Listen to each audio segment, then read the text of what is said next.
இலக்கு மின்னிதழ் நேயர்களுக்கு வணக்கம். எங்களுடன் வளமை போல் என்று கலாநிதி அரசு இணைந்துள்ளார்கள். வணக்கம் அரஸ். வணக்கம் ஸ்ரீவன். இலக்கு நேர்களுக்கு அன்பு கலந்த வணக்கம். இன்றும் ஈரான் அமெரிக்காவினுடைய இந்த போர் மிகவும் ஒரு முனைப்பு பெற்றுக் கொண்டிருக்கின்றது. இன்று 104வது நாள். பல மாற்றங்கள் நடைபெற்று கொண்டிருக்கின்றன. ட்ரம்ப்பும் பெரிய அளவிலே கங்கணம் கட்டி கொண்டிருக்கின்றார். இன்றும் அவர் சொல்லியிருக்கின்றார் என்று சொன்னால் இந்த கார்க் ஐலண்டை தாங்கள் கைப்பற்றுவோம் என்றும், அதுவும் பத்தாம இன்னொன்று சொல்லியிருக்கிறார் என்று சொன்னால் கிட்டத்தட்ட 10 கோடி பரல் எண்ணெய்களை தாங்கள் இந்த ஹோர்மோஸ் ஜலசந்தி ஊடாக தாங்கள் கொண்டு வந்திருக்கிறோம் என்ற கூற்றுக்களையும் வெளியிட்டுவிட்டார். அது மட்டுமல்லாமல் இன்று மாலையிலிருந்து தங்களுடைய தாக்குதல் மிக கடுமையாக இருக்கும் என்றும் சொல்லியிருக்கின்றார். இது பற்றி உங்களுடைய அவதானிப்புகளை எங்கள் மக்களுடன் பகிர்ந்து கொள்ளுங்கள்.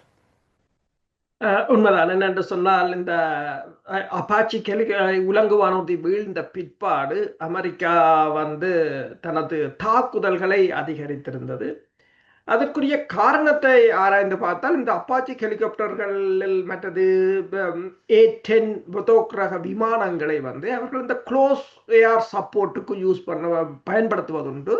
ஏனென்று சொன்னால் அதை பயன்படுத்தித்தான் ஈரான் சிறிய படகுகளை தாக்கி அழிப்பதுடன் இந்த ஈரானுக்கு தெரியாமல் ரடார்களை ஆஃப் பண்ணிவிட்டு ஒரு சில கப்பல்களை அவர்கள் இந்த ஹார்மூஸின் தென் பகுதிகளால் வெளியில் எடுத்திருக்கிறார்கள் என்று கூறிக்கொண்டிருக்கிறார்கள். ஆனால் உறுதிப்படுத்தப்படவில்லை. அதற்காகத்தான் அமெரிக்காவின் டிஸ்ட்ராயர் கப்பல்களும் அங்கு சென்றிருந்தன. ஆனால் ஈரான் ஏவுகணை தாக்குதலால் அவை திரும்பின.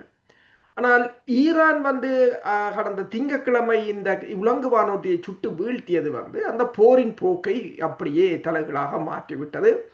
அதற்கு பதிலடியாக தான் ஈரான் மீது தாக்குதலை நடத்துவேன் என்று கூறினார்கள். தாக்குதலை நடத்தினார்கள். ஈரானும் பதிலுக்கு ஜோர்டான், குவைத், கட்டாரில் இருக்கின்ற தளங்களை பஹ்ரைனில் இருக்கிற தளங்களை தாக்கியது. பின்னர் மீண்டும் தான் தாக்குவேன், அவர்கள் ஒரு உடன்படிக்கைக்கு வராவிட்டால் மீண்டும் தாக்குவேன் என்றார்கள். இன்று அதிகாலை, அதாவது வியாழக்கிழமை, 49 டொமஹாவ் ஏவுகணைகளை அவர்கள் ஏவி இருக்கிறார்கள். விமான தாக்குதல்களையும் நடத்த முற்பட்டிருந்த போதும், ஆனால் ஈரான் அந்த F-16 விமானத்தை நோக்கி தனது தரையிலிருந்து வான் நோக்கி ஏவப்படும் சாம் ரக ஏவுகணையை ஏவியதால் அந்த விமானம் திரும்பி விட்டதாக கூறியிருக்கிறார்கள். இந்த டொமஹாவ் ஏவுகணைகள் கடற்படை கப்பல்களில் இருந்து ஏவப்பட்டிருக்கின்றன. கிட்டத்தட்ட தெஹ்ரான் தலைநகரிலிருந்து 40 மைல் தொலைவில் உள்ள பெருநகரான தெஹ்ரானின் கராச் மற்றும் வாமின் பகுதிகளில் வீழ்ந்து வெடித்திருப்பதாக கூறப்படுகிறது.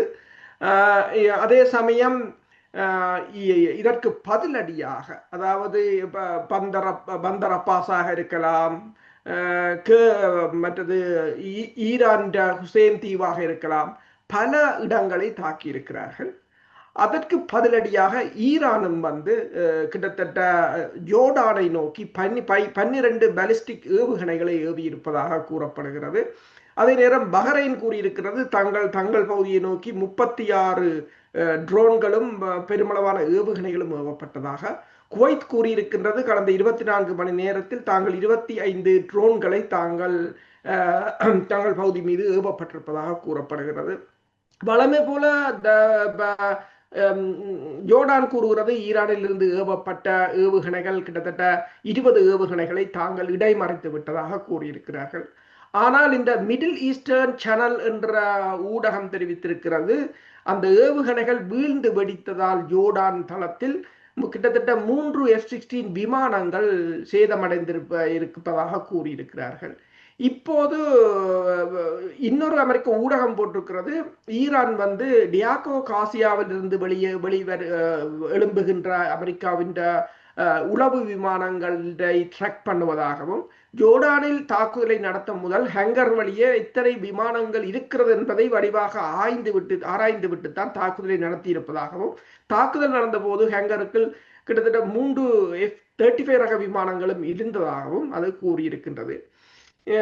ஆனால் காணொளிகளை நீங்கள் பார்த்தீர்கள் என்று சொன்னால், ஜோர்டானில் பெருமளவான வான் எதிர்ப்பு ஏவுகணைகள், பேட்ரியாட் ஏவுகணைகள் மேலே வெடிச்ச புகைகள் காணப்போகக்கூடியதாக இருக்கின்றது. ஆனால் அந்த விமானப்படை தளத்தில் இருந்தும் புகை மண்டலம் எழும்போது தெரிகிறது. அப்போ ஈரான் ஏவுகணை தாக்கி இருப்பதை உறுதி என்று கூறுகிறார்கள். அதே போல பஹ்ரைனில் இருந்த தளத்தின் மீது தளங்களின் மீது இருந்த தளங்கள் உள்ள பகுதிகளில் இருந்து புகை வெளி வருவதை இந்த நாசாவின் சேட்டலைட் மூலம் எடுத்து போட்டிருக்கிறார்கள். இந்த பஹ்ரைனில் வந்து ஏர்லி வார்னிங் சிஸ்டம் என்று சொல்கின்ற மிகப்பெரிய ஒரு ரடார் தொகுதி தான் தாக்கப்பட்டிருக்கலாம் என்று கூறியிருக்கிறார்கள். அதே போலதான் குவைத்திலும் குவைத்தில் வந்து அமெரிக்காவின் பேட்ரியாட் ஏவுகணைகள் ஈரான் ஏவுகணைகளையும் இடைமறிப்பதற்காக ஏவப்பட்ட போது அவை வீழ்ந்து வெடித்ததால் பல குடியிருப்பு பகுதிகளில் பல வாகனங்கள் சேதமடைந்திருப்பதை காணக்கூடியதாக இருக்கின்றது. இதுல நீங்க பார்த்தீர்கள் என்று சொன்னால் இந்த ஜோர்டான்ல வந்து விமானப்படை தளமான முபாபக் சல்டி என்ற விமானப்படை தளம் அல் அஸ்ட்ரக் என்று அதை கூறுவது 12 ஏவுகணைகள் தாக்கியதாகவும் F-35, F-16, F-15 ரக போர் விமானங்களின் கொட்டகை அதாவது அவர்களுடைய ஹேங்கர்ஸ் வந்து தாக்கப்பட்டிருப்பதாகவும் ஈரான் தெரிவித்திருக்கின்றது. அதே நேரம் அமெரிக்காவின் 5வது கடற்படை பிரிவு பஹ்ரைனில் இருக்கின்ற அதன் ரடார் கோபுரங்கள் மற்றது பேட்ரியாட் ஏவுகணை தொகுதிகளை தாங்கள் தாக்கியதாக கூறியிருக்கிறார்கள். தென்கொரியாவிலிருந்து அண்மையில் கொண்டு வரப்பட்ட இந்த தாட் ரக ஏவுகணையும் இஸ்ரேலில் வைத்து முன்னர் நடந்த சண்டையில் தாக்கி அளிக்கப்பட்டதாக ஈரான் கூறியிருக்கின்றது. அதே சமயம் அமெரிக்கா கூறியிருக்கின்றது தாங்கள் ஈரான் ரடார்கள் மற்றது ஏவுகணை ஏவுதளங்கள் ஆளில்லாத தாக்குதல் விமானங்கள் தளங்களை தாங்கள் அளித்திருப்பதாக கூறியிருக்கிறார்கள். அதே சமயம் நியூயார்க் டைம் ஒன்றை போட்டிருக்கிறது என்னென்று சொன்னால் நேற்றே நடந்த தாக்குதலில் வந்து அமெரிக்கா வந்து ஈரான் குடிமக்களுக்கான குடிநீர் பகுதியை தாக்கியதால் அது வந்து ஒரு போர்க்குற்றம் என்று அவர்கள் கூறியிருக்கிறார்கள். ஆனால் இந்த ட்ரம்பை பொறுத்தவரையில் அவர் இன்று வரையில் அதாவது இந்த தாக்குதலை தான் CNN ஒன்று போட்டிருக்கிறது பேச்சுவார்த்தையை தாங்கள் முறிக்கவில்லை, பேச்சுவார்த்தையும் இருக்கும் என்று தான் கூறுகிறார்கள், ஆனால் தாக்குதலும் இருக்கும் என்று. ட்ரம்ப் இன்னொன்றையும் கூறியிருக்கின்றார், ஈரானின் உயர்மட்ட அதிகாரிகள் அவரை நேரடியாக தொடர்பு கொண்டு குண்டு வீச்சை நிறுத்தும்படி கெஞ்சியதாக அவர் கூறியிருக்கின்றார். ஆனால் உடனடியாகவே ஈரான் கூறியிருக்கின்றது அவ்வாறு எதுவும் தாங்கள் அழைக்கவும் இல்லை கெஞ்சவும் இல்லை என்று. அதை ஈரான் பேச்சுவார்த்தையில் பங்கு பெற்றிய பேராசிரியர் மராண்டியும் வந்து அதனை உறுதிப்படுத்தி இருக்கிறார். மற்றதில் இன்னொரு விடயத்தை நாங்கள் அறியக்கூடிய இருக்கின்றது, இந்த ஹோர்முஸ் ஜலசந்தி இப்பொழுது மூடப்பட்டுள்ளதாக ஈரானிய இராணுவம் தெரிவித்துள்ளதாக அறிகின்றோம். அது பற்றி இந்த தாக்குதலுக்கு பிறகு ஈரான் தெரிவித்திருக்கிறது இந்த ஹோர்முஸ் ஜலசந்தியை தாங்கள் முற்றாக மூடியிருப்பதாக கூறியிருக்கிறார்கள். அதில் அங்கே நிற்கின்ற எந்த கப்பலும் நங்கூரத்தை தூக்கினால் தாங்கள் தாக்குவோம் என்று கூறியிருக்கிறார்கள். ஆனால் அதற்கிடையில் நீங்கள் முன்னர் கூறியது போல ட்ரம்ப் கூறியிருக்கின்றார் 100 மில்லியன் அதிகமான எண்ணெய்களை தாங்கள் ஹோர்முஸில் இருந்து வெளியில் கொண்டு வந்திருப்பதாக கூறியிருக்கிறார்கள். அது பலரையும் ஆச்சரியப்படுத்தி இருக்கின்றது. அது என்னென்று சொன்னால் தங்கள் படையினர் அதை அந்த அந்த ஹோர்முஸின் ஒரு பகுதியை திறந்து வைத்திருப்பது போலதான் அவர் வெளியில் காட்ட முற்படுகிறார். ஆனால் பலரும் இது தொடர்பாக கேள்வி எழுப்பியிருக்கிறார்கள். அதாவது 100 மில்லியன் பேரல்கள் என்று சொன்னால் கிட்டத்தட்ட 200 கப்பல்கள் அந்த வழியால் வந்திருக்க வேண்டும் என்று சொல்லி, ஆனால் இந்த 200 கப்பல்கள் அங்கு அந்த வழியால் வந்ததுக்கான எந்தவித சுயாதீன தடயங்களையும் இதுவரையிலும் காணவில்லை. இந்த எண்கள் எங்கிருந்து வந்தன என்று கேட்டிருக்கிறார். ஆனால் அதே சமயம் இந்த பிரேசிலை சேர்ந்த படைத்துறை ஆய்வாளர் பட்ரிசியா மரீன் அவர் கூறியிருக்கின்றார், இந்த உலகில் நடந்த போர்களிலேயே மிகவும் பொய்கள் கூறப்பட்ட போர் இந்த போராகத்தான் இருக்கும் என்று சொல்லியும், இந்த பொய்கள் வந்து இந்த சாதனை புத்தகத்தில் வந்து இடம்பெறும் ஒரு காலத்தில் இடம்பெறும் இவ்வளவு பொய்களை சொன்னது என்று சொல்லியும், இதை தாங்கள் யாருமே தங்கள் வாழ்நாளில் இவ்வளவு பொய்களையும் கூறியதை காணவில்லை என்றும், இன்னொன்றையும் அவர் கூறியிருக்கின்றார், அவருடைய உடலில் இருக்கின்ற ஒவ்வொரு கலங்களும் பொய்யால் உருவாக்கப்பட்டவையாக இருக்கும் என்று கூட அவர் கூறியிருக்கின்றார். மற்றதில் இந்த ஆய்வுகளின்படி மற்றது அந்த சில ராஜதந்திரிகளின் கூற்றின்படி கூட சொல்லப்படுகின்ற என்னென்னு சொன்னால் வெனிசுவேலாவிலே கையாளப்பட்ட ஸ்ட்ராட்டஜி அந்த மூலோபாயம் வந்து ஈரானுக்கு சாத்தியப்படாது. அமெரிக்காவுக்குள் இருந்து இந்த குரல் வருகின்றது. என்னென்று சொன்னால் ஈரானுக்கு அதாவது உங்களுக்கு தெரியும், இந்த 2 விமானிகளை தாங்கள் மீட்கிறோம் என்று சொல்லிவிட்டு ஒரு படைத்துறை தரையிறக்கத்தை மேற்கொண்டு பார்த்தார்கள். அதில் ஏற்பட்ட இழப்புகள் அவர்களுக்கு தெரியும். இப்போது பீட் ஹெக்ஸத் வந்து இங்க குவாந்தமானோ வளைகுடாவுக்கு சென்றிருக்கிறார், கியூபாவில் இருக்கின்றார். அங்கு அவர் பேசும்போது கூறியிருக்கின்றார், அதாவது எல்லா ஆப்ஷனையும் தாங்கள் ட்ரை பண்ண போறோம் கியூபா அரசை கவிழ்ப்பதற்கு. அப்ப இப்ப கூறுகிறார்கள் என்றால் கியூபா அதிபரை கடத்துவதற்கு அவர்கள் திட்டமிடுகிறார்கள் என்று சொல்லி. ஆனால் வெனிசுலாவில் இடம்பெற்றது போல இவர்கள் அதையே எல்லா இடத்திலும் பயன்படுத்த எவ்வளவு தூரம், இப்ப ஈரானில் அது மிக கடுமையான பின்னடைவை சந்தித்திருக்கின்றது. அதே போல கியூபாவில் இது எவ்வளவு தூரம் சாத்தியமாகும் என்று தெரியவில்லை. ஆனால் கியூபாவையும் அவர்கள் தாக்குவதற்கு தயாராகி கொண்டிருப்பதாகத்தான் தெரிகிறது. ஆனால் இதே நேரத்தில் பொருளாதாரத்தை பொறுத்தவரையில் நீங்கள் பார்த்தீங்கன்னு சொன்னால், அதாவது குண்டு வீச்சு தீவிரமடைந்தால் தனது அடுத்த இலக்கை, இப்ப இந்த ட்ரம்ப் இன்று நீங்கள் சொன்னது போல கூறியிருக்கின்றார் தாக்குதலை தொடரப்போவதாக. தாக்குதலை தொடரப்போனால் ஈரான் தனது அடுத்த இலக்கை ஏற்கனவே தீர்மானித்து விட்டது என்று சொல்லியும், அது அதன் உலக பொருளாதாரத்தை ஒன்றாக இணைத்து வைத்திருக்கும் ஒரே விடயம்தான் அந்த இலக்கு என்றும் இந்த கலாநிதி, பொருளியல் துறையில் கலாநிதி பட்டம் பெற்ற கிறிஸ் மேடேன்சன் தெரிவித்திருக்கின்றார். அவர் ஒன்றை கூறியிருக்கின்றார் என்று சொன்னால், இந்த போரில் மிக கடுமையான 2 இரவுகளுக்கு பிறகு மின் உற்பத்தி நிலையங்கள் மற்றும் பாலங்கள் மீதான தாக்குதலை இப்போது ட்ரம்ப் வெளிப்படையாக பேசி வருகிறார். பாலங்களை தகர்க்க போகிறேன், மின் உற்பத்தி நிலையங்களை தகர்க்க போகிறேன் என்று சொல்லி. அவர்கள் அப்படி செய்தால், அதாவது அல்லது நாங்கள் ஈரானுக்கு எதிராக அப்படி செய்தால் இப்போது எரிசக்தி இலக்குகளை தாக்க வருகிறோம் என்று ஈரானும் தெளிவாக கூறிவிட்டது. அப்ப இரு தரப்பிலும் ஒரு சிறு தவறு ஏற்பட்டாலும் முழு உலகமும் அதற்கான விலையை செலுத்த வேண்டிய நிலைமை ஏற்படும் என்று சொல்லி, ஒரு சில 100 ஏவுகணைகள் அப்பகுதியில் முழு எண்ணெய் விநியோகத்தையும் முடக்கிவிடும் என்று சொல்லியும், அவற்றில் அந்த சில 100 ஏவுகணைகளில் பாதி ஏவுகணைகள் இலக்கை தாண்டி சென்றாலே போதும். இவர்கள் பாதியை இடைமறித்தாலும் பாதி ஏவுகணைகள் அந்த இவர்களுடைய வளையத்தை தாண்டி உள்ளே சென்றாலே உலக பொருளாதாரம் பாதாளத்துக்கு சென்று விடும் என்று கூறியிருக்கிறார். சவுதி அரேபியாவில் இருந்து 2 குழாய்கள் வழியாக இந்த அதாவது செங்கடல் பகுதிக்கு எண்ணெய் கொண்டு வரப்பட்டு 7 மில்லியன் பேரல்கள் ஒவ்வொரு நாளும் அங்கிருந்து தெற்காக, அதாவது இந்த பப் அல் மண்டே பகுதிக்குள்ளாக 4 மில்லியனும் மற்ற பகுதிக்குள்ளாக 3 மில்லியனும் இப்போது போய்கொண்டிருக்கின்றது. அதில் ஒரு குழாய் தகர்க்கப்பட்டாலே அந்த உலகத்தின் பொருளாதாரம் மிகப்பெரிய ஆட்டம் கண்டுவிடும் என்று அவர் கூறியிருக்கின்றார். மற்ற நான் நேற்றைய நேர்காணலில் தான் இந்த அமெரிக்காவிலே பணவீக்கம் பற்றி பேசியிருந்தோம். இன்று காலையில் அந்த நித்திரைப்பாயில் ஒளிமினுடனே கனவு சொல்றேன்னு சொல்லுவார்கள். அது போன்று இன்றைக்கே சொல்லியிருக்கின்றார், பணவீக்கம் எனக்கு பிடிக்கும் என்று சொல்லியிருக்கிறார் டொனால்ட் ட்ரம்ப். அதுக்கு அவர் சொன்ன காரணத்தை பார்த்தீங்கன்னு சொன்னா, ஈரானின் போர் முடிய இந்த பணவீக்கம் எல்லாம் ஒரு சரிவு வந்துடுமாம், தங்களுடைய பொருளாதாரம் சரிப்படுத்தப்படும் என்று சொல்கிறேன்.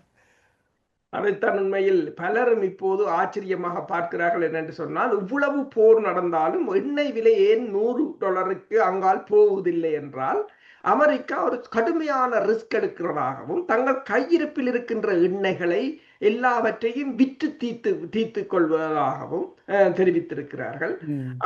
அதே போல இந்த வெவ்வேறு நாடுகளில் இருந்து கொண்டு வரப்படுகின்ற எண்ணெய்கள் எல்லாவற்றையும் விற்று தீர்த்து இந்த அமெரிக்க மக்களுக்கு இந்த போரினால் எண்ணெய் விலை பெரிதாக ஏறவில்லை என்ற ஒரு மாயையை உருவாக்கி இருக்கிறார்கள் என்றும் அவர்கள் கூறியிருக்கிறார்கள். அதே சமயம் நீங்கள் பார்த்தீங்கன்னு சொன்னால், இன்று இன்னொரு கப்பலையும் அமெரிக்கா வான்படை தாக்கி இருக்கின்றது. அமெரிக்காவின் சுப்பர்சோனிக் F-18 ரக விமானம் அதன் ஹெல்ஃபயர் ஏவுகணையால் இன்றும் இன்னொரு கப்பல், அதாவது இந்த 2 நாட்களுக்குள் 2வது இந்தியாவின் கப்பல் தாக்கப்பட்டிருக்கிறது. இந்தியாவின் அந்த கப்பலில் இருந்த 3 மாலுமிகள், நேற்றிருந்தவர்களின் 3 மாலுமிகள் இறந்து விட்டதாக இப்போது இந்திய அரசை அதை உறுதிப்படுத்தியது மட்டுமல்லாது அமெரிக்க தூதுவரை அழைத்தும் இந்தியா தனது கடும் கண்டனத்தை தெரிவித்திருக்கின்றது. அதே சமயம் உங்களுக்கு தெரியும் இப்போது ஐரோப்பிய ஒன்றியத்தைச் சேர்ந்த 22 நாடுகள் ஈரானுக்கு ஒரு அறிக்கையை அனுப்பியிருக்கிறார்கள். ஈரான் வந்து பக்கத்து நாடுகளில் உள்ள பொதுமக்களை தாக்குவதை நிறுத்த வேண்டும் என்று சொல்லி. ஆனால் அவர்கள் அதே அறிக்கையை இஸ்ரேலுக்கும் அமெரிக்காவுக்கும் அனுப்பினார்கள் என்றால் இன்னும் நல்லாக இருக்கும். என்று சொன்னால் இந்திய கப்பல்களை கூட தாக்கப்படுகிறது. இப்போது 3வது இந்திய கப்பல் இந்த 2 வாரங்களுக்கு தாக்கப்பட்டிருக்கிறது என்று சொன்னால் இந்த ஏனைய நாடுகள் இந்த ஈரானிடமிருந்து எண்ணெயை வாங்காது தங்களிடம் எண்ணெயை வாங்க வேண்டும் என்ற அமெரிக்க அதிபர் அந்த எண்ணெய் வியாபாரத்துக்காகத்தான் அவர் இன்று தெளிவாக கூறியிருக்கின்றார். ஹாக் தீவுகளை தாங்கள் கைப்பற்ற போகிறோம், முழு எண்ணெய் வர்த்தகமும் உலகத்தின் முழு எண்ணெய் வர்த்தகமும் அமெரிக்காவின் கைகளுக்கு வரும் வெனிசுலாவை போல என்று கூறியிருக்கின்றார். ஏனென்றால் அதுதான் அவர்கள் இந்த டாலரை தக்க வைப்பதற்கான ஒரு ஆயுதம் என்று இப்போது அவர்கள் யோசிக்கிறார்கள். இதில் இன்னொரு விடயத்தையும் பார்த்தீங்கன்னா, நாங்கள் நேற்று பேசுகின்ற பொழுதே வந்து இந்த இத்தாலியினுடைய பிரதமர் வந்து ஜோர்ஜியா மெலோனி அவர்கள் வந்து இதுவரை காலம் அந்த ஈரானுக்கு சார்பாக சில கூற்றுக்களை சொல்லி கொண்டு வந்தார். நேற்று திடீரென்று வந்து இத்தாலி பார்லிமெண்ட்லேயே ஒரு காட்டமான ஒரு அறிக்கையை நீங்கள் சொன்னது போன்று ஐரோப்பிய ஒன்றியம் 22 நாடுகள் சேர்ந்து ஒப்பந்தம் ஒரு கையெழுத்து போட்டு கடிதத்தை ஈரானுக்கு அனுப்பியதாக தான் அவர் சொல்கிறார். என்றால் ஐரோப்பிய ஒன்றியம் தயாராக இருந்தால் ஈரான் மீது பொருளாதார தடை விதிப்பதற்கு அன்று இத்தாலியில் இருந்து இத்தாலிய பிரதமர் வந்து ஜோர்ஜியா மெலோனி சொல்லி இருக்கின்றார். உண்மைதான். என்னென்று சொன்னால் ஐரோப்பிய ஒன்றியம் இப்போது அவர்களுக்கு ஒன்று விளங்குகிறது என்று சொன்னால் தங்களால் எதுவும் முடியாது என்று சொல்லி அமெரிக்காவையும் பகைக்க முடியாத ஒரு நிலை. எனவே ஈரான் மீது மீண்டும் அவர்கள் தங்கள் சீற்றத்தை வெளிப்படுத்தி இருக்கிறார்கள். அதாவது ஈரான் மீது பொருளாதார தடையை விதித்திருக்கிறார்கள். ஈரான் IRGC படை கட்டமைப்பை தடை செய்திருக்கிறார்கள், பயங்கரவாதிகளாக தடை செய்திருக்கிறார்கள்.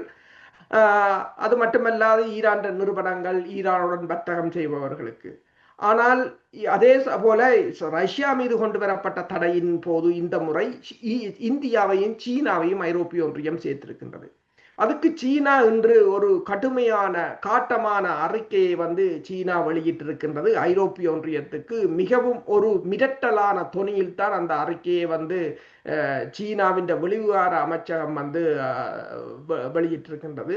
அதாவது ஐரோப்பிய ஒன்றியம் வந்து அதாவது 3ஆம் நாட்டு நிறுவனங்கள் மீது விதிக்கக்கூடிய தடைகள் குறித்து ஐரோப்பிய ஒன்றியத்துக்கு சீனா வந்து கடுமையான எச்சரிக்கையை வெளியிட்டிருப்பதாகத்தான் கூறுகிறார்கள். அதாவது ஐரோப்பிய ஒன்றியம் ஒரு விடயத்தை உண்மையாக புரிந்து கொள்ள வேண்டும். சீனா என்பது அதாவது ஐரோப்பிய ஒன்றியத்தின் ஒழுங்கு நடவடிக்கைகளுக்காக காத்திருக்கும் ஒரு சிறிய நாடு அல்ல. சீன நிறுவனங்கள், துருக்கிய நிறுவனங்கள், இந்திய நிறுவனங்கள் மற்றும் உங்கள் ரஷ்ய எதிர்ப்பு கொள்கைகளுக்கு கீழ்ப்படிய மறுக்கும் வேறு எவர் மீது நீங்கள் தடை விதிக்க விரும்புகிறீர்களா? சரி, ஆனால் சீனா பதிலளிக்கும் போது அதிர்ச்சி அடைய வேண்டாம். சர்வதேச சட்டம் அல்லது ஐநாவின் அங்கீகாரம் இல்லாமல் விதிக்கப்படும் ஒருதலைப்பட்ச தடைகள் விதிகள் அல்ல. அவற்றை அறநெறி என வேடமிட்ட அதிகார அரசியல். மேலும் ஐரோப்பாவுக்கான பிரச்சனை எளிமையானது. சீனா பாதுகாப்பற்றது அல்ல. தடைகள் இருதரப்பிலும் பாதிப்பை ஏற்படுத்துவதற்கு தேவையான தொழில்துறை திறன், சந்தை அளவு, விநியோக சங்கிலிகள் மற்றும் எதிர் நடவடிக்கைகள் சீனாவிடம் உள்ளன. ஐரோப்பா இன்னும் உலக பொருளாதாரத்தின் மீது ஆதிக்கம் செலுத்துவது போல் தொடர்ந்து செயற்படுகிறது. அது இல்லை. அதாவது ஐரோப்பியம் ஒன்றியம் தடைகளை ஒரு பழக்கமாக மாற்ற விரும்பினால் சீனாவாலும் ஒரு எதிர் நடவடிக்கையை மேற்கொள்ள முடியும். உலக தொழிற்சாலையுடன் சண்டைக்கு போய்விட்டு அந்த தொழிற்சாலை உங்கள் விநியோக சங்கிலிகளை சோதிக்கும் போது அழாதீர்கள் என்று அது கூறியிருக்கின்றது. சில என்னென்னா இந்த சில ரியாக்ஷன்கள் வரும் பொழுது சீனா ஒரு காட்டமான ரியாக்ஷனை உடனடியாக தெரிவிக்கின்றது. இந்தியாவை பார்த்தீங்கன்னு சொன்னால் உங்களுக்கு நாங்கள் ஏற்கனவே நாங்கள் இது பற்றி பேசியிருக்கின்றோம். இந்திய பிரதமர் நோர்வே வந்த பொழுது நோர்வேயினுடைய ஒரு பத்திரிகையாளர் வந்து உங்களை நம்பலாமான்ற ஒரு கேள்வி வந்து கேட்டிருந்தார். ஏன்னு சொன்னால் இந்தியா எப்பொழுதும் வந்து மதிலே தான் இருப்பார்கள் என்று. இப்போ பார்த்தீங்கன்னு சொன்னால் தொடர்ச்சியாக அமெரிக்கா இந்திய இந்திய எண்ணெய் கப்பல்களுக்கு அடித்திருக்கின்றது. பற்றாக்குறைக்கு 3 அந்த மாலுமிகளும் இறந்திருக்கின்றார்கள். ஆனால் இந்தியாவினுடைய நடவடிக்கை என்பது எந்த அளவுக்கு இதில் இந்தியா அமெரிக்காக்கான உறவிலே பாதிப்புகள் ஏற்படும் என்று நீங்கள் நினைக்கின்றீர்களா? உண்மைதான். என்னென்று சொன்னால் இந்தியாவின் பொருளாதார வளர்ச்சியும் எவ்வாறு அண்மை காலமாக இருந்தது என்று சொன்னால் கடந்த 3 வருடங்களாக இந்த ரஷ்யாவின் எரிபொருட்களை மலிவாக வாங்கி சுத்திகரித்து ஐரோப்பிய ஒன்றியத்துக்கு விற்பனை செய்வது. அது இந்தியாவில் பெருமளவான நிறுவனங்கள் புதுசாக இந்த ரிஃபைனரியை திறந்து அவர்கள் எண்ணெய் இறக்குமதிக்கு பதிவு செய்திருந்தார்கள். ஆனால் இப்போது அமெரிக்கா அந்த சந்தையை மூடிவிட்டது என்றால் இவர்கள் ஈரானிடமிருந்தும் பெருமளவான எண்ணெய்களை வாங்கி கொண்டிருந்தார்கள். அப்ப நீங்கள் சொன்னது போலதான் இவர்கள் அமெரிக்காவுக்கும் தலையையும் ரஷ்யாவுக்கு வாழையும் காட்டிக் கொண்டிருக்கிற ஒரு வெளிவார கொள்கையைத்தான் கடைபிடித்தார்கள். அது இனிமேல் சரி வராது. இப்ப இன்றைய பார்த்தீங்கன்னு சொன்னால் இன்றும் ஓமானுக்கு வடகிழக்கே 21 கடல் மைல் தொலைவில் ஒரு எண்ணெய் கப்பலின் இயந்திர அறைக்கு அடி விழுந்திருக்கின்றது. அமெரிக்காவின் வான்படை தாக்கி இருக்கின்றது. 3 கப்பல்களும் இந்திய கப்பல்கள் தான் தாக்கப்பட்டிருக்கிறது. இந்தியாவுக்கு இப்போது பொருளாதார ரீதியாக கடுமையான வீழ்ச்சியில் இருக்கின்றது. அப்ப அதாவது கெசிங்கர் சொன்னது போல இந்த அமெரிக்காவோட எதிரியாக இருப்பது ஆபத்து, நண்பனாக இருப்பது பேராபத்து. அதே போலதான் இப்ப நண்பர்களுக்குத்தான் அடி விழுந்து கொண்டிருக்கிறது. எதிரிகள் தப்பி பிழைத்துக் கொண்டிருக்கிறார்கள். ஈரானை பொறுத்தவரையில் நட்பு நாடான இந்தியா சீனாவுடன் அமெரிக்காவால் கைது வைக்க முடியாது. ஆனால் இந்தியா மிகப்பெரிய மக்கள் தொகையை கண்ட நாடு, வளர்ந்து வரும் பொருளாதாரம், அவர்களுக்கான எரிபொருள் தேவை மிக மிக அதிகம். இதைத்தான் இந்திய அதிகாரிகள் அண்மையில் கூறியிருந்தார்கள். இந்தியா உண்மையில் அந்த தங்கி இருக்கும் பொருளாதாரத்தில் இருந்து உற்பத்தி துறைக்கு மாறி இருக்க வேண்டும். எண்ணெய் வளங்களை கண்டறிந்து அதை அகழ்ந்தெடுத்து எண்ணெயை உற்பத்தி செய்யக்கூடிய நிலைக்கு அது வந்திருக்க வேண்டும். அவர்கள் அவ்வாறு இல்லை, பிசினஸ் ஆக செய்திருக்கிறார்கள். வேறு நாடுகளில் வாங்கி விற்பனை செய்வது இப்போது அது மிகப்பெரிய ஒரு திருப்பத்தை, மிகப்பெரிய ஒரு நெருக்கடியை சந்தித்திருக்கின்றது. ஆனால் இப்போ இந்தியா அமெரிக்க தூதுவரை கூப்பிட்டு தனது கண்டனத்தை தெரிவித்தாலும் இந்தியாவால் அதற்கு மேல் எதுவும் செய்ய முடியாத ஒரு நிலையாகத்தான் இருக்கும். நல்லது அரசு, நாங்கள் நிறைவு செய்கின்ற நேரம் நெருங்கினபடியால் நாங்கள் இன்றைய நேர்காணலை துறை நிறைவு செய்வோம். அன்பார்ந்த மக்களே, நீங்களும் இந்த காணொளிகளை பார்க்கின்றீர்கள். உங்களுடைய அபிப்பிராயங்களையும் கீழே பதிவு செய்யுங்கள். நன்றி அரசு. நாங்கள் அடுத்த காணொளியில் சந்திப்போம். நன்றி, வணக்கம். நன்றி.